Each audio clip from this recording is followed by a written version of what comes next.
Joy and Nazz had worked on the island of Sodor for many months. Although Sir Topham Hatt had only intended for one of them to arrive on Sodor, they did what they could to make the railway run smoothly. One of those jobs was patrolling a train with a breakdown train and a coach.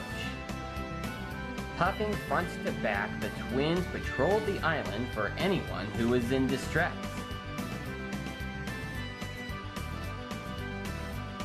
They then came across a landslide. Joy and Nazz stopped right in front of it. They were getting ready to have the workmen clear the landslide when, "Help!" cried a voice. "Nazz," said Joy, "did you hear that? Help!" "It's coming from up ahead," said Nazz.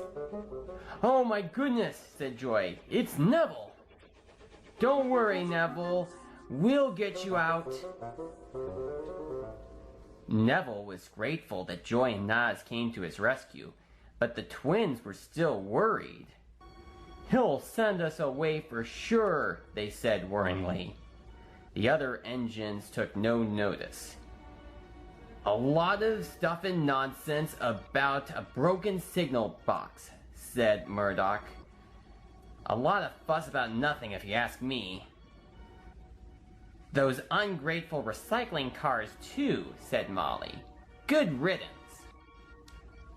Leo, the purple engine, could see that Joy and Nazz were upset. He wondered what he should do.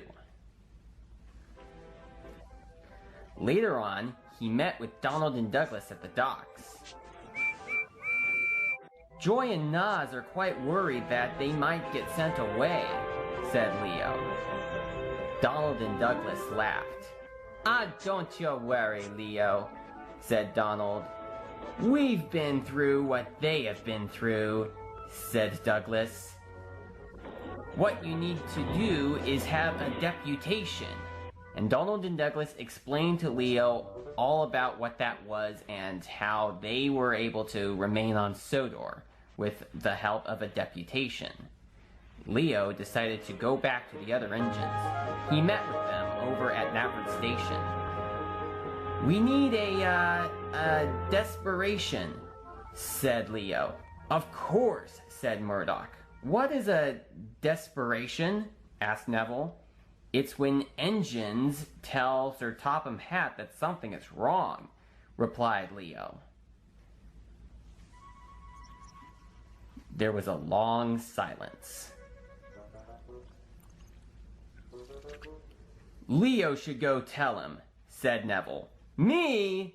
said Leo. "Of course," said Neville. "You were the one who brought it up." Leo was not certain, but he was determined and went on his way. "Hello, Leo," said Sir Topham Hatt. "I've been told you wanted to see me." Leo jumped. Yes, sir," said Leo. "It's all about a desperation." Sir Topham Hatt paused for a moment. "Do you mean a deputation?" Yes, sir," said Leo. "Joy and Nazz are scared that they might get scrapped if you send them away, and that would be terrible. So please, sir, don't send them away." "Thank you, Leo," said Sir Topham Hatt. "That will do." Later on, Sir Topham Hatt met with the engines at the sheds. "I had a deputation," said Sir Topham Hatt. "I understand your feelings, but I do not appreciate disturbances." He looked over to Joy and Nazz. "Joy and Nazz, I heard that your work patrolling the island has been wonderful. You shall have a new coat of paint." "Thank you, sir," said the twins. "Does this mean—" "Well," said Sir Topham Hatt, "it means—" But the rest of his speech was faded out by the sounds of choruses and whistles. The twins were here to stay.